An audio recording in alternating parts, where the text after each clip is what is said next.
96 छिबरामऊ विधानसभा की प्रत्याशी वाहिदा बानो जूही को मिल रहा सर्व समाज का अपार समर्थन। उत्तर प्रदेश की विधानसभा 196 छिबरामऊ जिला कन्नौज में मैं सुश्री मायावती जी ने पूर्व चेयरमैन सैयद अहमद सुल्तान उर्फ शब्बू की पत्नी वाहिदा बानो जूही को अपनी पार्टी का प्रत्याशी बनाया है। वाहिदा बानो को पूरी विधानसभा में सर्व समाज का अपार जन समर्थन मिल रहा है। वहीं प्रेस कॉन्फ्रेंस के दौरान वाहिदा बानो ने बताया कि बीएसपी पार्टी एक ऐसी पार्टी है जिसमें बिना किसी भेदभाव के सभी को सम्मान मिलता है। गुंडागर्दी और घूसखोरी का नाम ही नहीं दिखाई देता। मैं चुनाव जीतने के बाद पानी, स्वास्थ्य और महिलाओं का सम्मान, बेटियों की सुरक्षा व्यवस्था पर प्रमुख रूप से ध्यान दिया जाएगा।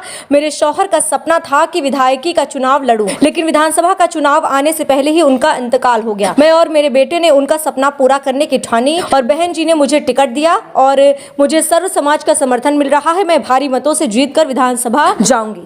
सबका KPPN न्यूज चैनल के विशेष प्रोग्राम चुनावी दंगल में स्वागत है। मैं आपके साथ में अल्लाह रखा आज डिस्ट्रिक्ट कन्नौज की विधानसभा 196 छिबरामऊ में जानते हैं कि जनता किसको पहनाएगी जीत का हार और कौन होगा असली हकदार जीत का, किसके हाथ में नहीं लगेगी विजय की हार और कौन बनेगा गद्दी का सही हकदार। आज हमारे साथ में मौजूद हैं हमारी नगर पंचायत समधन के प्रत्याशी बहुजन समाजवादी पार्टी से वाहिदा बानो जूही, जिनके यहाँ राजनीति पुराना सिलसिला चलता आ रहा है और इनके पति इस नगर पंचायत के चेयरमैन रह चुके हैं और वहीं पे एक शख्सियत उनके वालिद मोहतरम सैयद साहब, वो इस विधानसभा से विधायक भी रह चुके हैं, जहाँ पे इनका पुराना राजनीति गढ़ माना जाता है और बहुत ही अच्छे राजनीतिक नेताओं में गिने जाते थे। सैयद अहमद सुल्तान उर्फ शब्बू, जो इस वक्त इस दुनिया में नहीं रहे, मरहूम सैयद अहमद सुल्तान उर्फ शब्बू की पत्नी हमारे साथ में वाहिदा बानो जूही मौजूद हैं। उनसे जानना चाहेंगे कि आप किन किन मुद्दों को लेकर इस विधानसभा छिबरामऊ में जा रही हैं और आपके ऊपर जो बहन कुंवारी मायावती जी ने विश्वास जताया है, जो आपको प्रत्याशी बनाया है, और आप उन पे कितना खरा उतरेंगी, हम उनसे जानना चाहेंगे। जी सलाम। मैं देखिए, आपने मुझे बहुत खुशी है कि आप लोग मेरे सामने आए और मैं जो है बहन जी का सबसे बड़ा मुद्दा विकास का था, शिक्षा का था। और मैंने आजकल आप लोगों ने देखा जो मौजूदा सरकार में शासन है और भी इससे पहले तो सबसे अच्छा शासन बहन जी का था।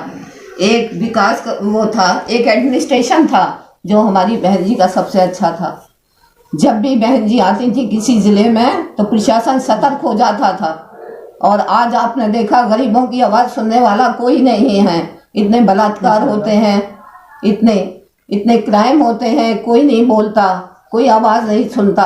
बहन जी का शासन सबसे अच्छा शासन था। आप 4 बार मुख्यमंत्री बनी और भी पार्टी आई, समाजवादी पार्टी को आपने देखा कि ये जो है उसी पर काम कर रही है जैसे भाजपा सरकार ने किया है। एक विशेष वर्ग के आजकल टिकट काट रही है ये समाजवादी पार्टी। और मेरा मुद्दा जो है, मैं आई, मुझे बहुत खुशी हुई कि आप लोग मेरे सामने आए और मैं जो है बहन जी का सबसे बड़ा मुद्दा विकास का था, शिक्षा का था। और मैंने आजकल आप लोगों ने देखा जो मौजूदा सरकार में शासन है और भी इससे पहले तो सबसे अच्छा शासन बहन जी का था। एक विकास का वो था, एक एडमिनिस्ट्रेशन था जो हमारी बहन जी का सबसे अच्छा था। जब भी बहन जी आती थी किसी ज़िले में तो प्रशासन सतर्क हो जाता था और आज आपने देखा गरीबों की आवाज़ सुनने वाला कोई नहीं है।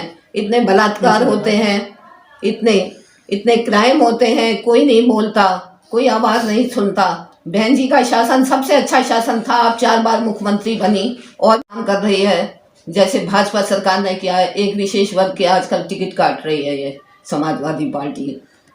और मेरा मुद्दा जो है, मैं आई, मुझे बहुत खुशी हुई कि बहन जी ने मुझे इस विधानसभा का टिकट दिया और मैं ये सोचती हूँ कि हमारा जो हाथी निशान है ये सब पर इस बार भारी पड़ेगा।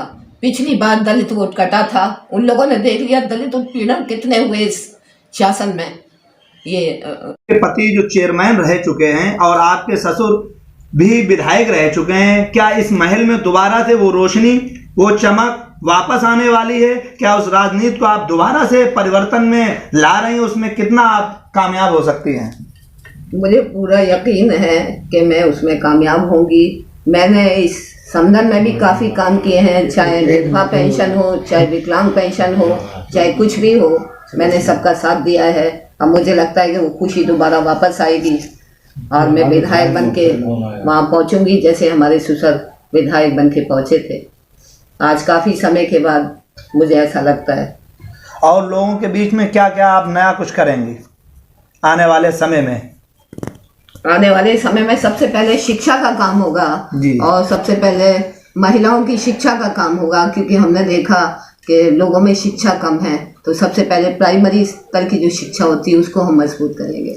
बहुत खूब, आपने माशाल्लाह उम्दा बहुत ही बात कही है। सबसे ज़्यादा इस क्षेत्र में हमारा पिछड़ा हुआ क्षेत्र है वो शिक्षा से है। हम और आप जो अपने बच्चों को कहीं बिल्डिंग मकान पैसा कुछ भी ना दें, अगर भूखे रह लें प्यासे रह लें, अगर आपने शिक्षा अच्छी दे दी तो दुनिया की सारी कामयाबी अपनी औलाद को हमने दे दी है। तो आपकी सोच मुझे बहुत ही अच्छी लगी और बेहतर लगी। इस दौर में हमारा खासकर ये पिछड़ा हुआ क्षेत्र शिक्षा से पिछड़ा हुआ है और इस क्षेत्र में शिक्षा की कमी है, और आपकी सोच में शिक्षा है तो सब कुछ है, और जिसके पास शिक्षा नहीं तो कुछ भी नहीं है। और दूसरी चीज है इलाज, स्वास्थ्य के लिए आदमी के लिए जो व्यवस्था है वो अच्छी होना चाहिए। दो चीजें इंसान को मिल जाएं, बाकी तो सारी चीजें वो खुद करके खा सकता है। रोजगार ढूंढने की जरूरत नहीं होती है, जहां पर शिक्षा होती है वहां पर रोजगार खुद चल के आता है। जमीन खोद के पानी पीने का शिक्षा काम करती है।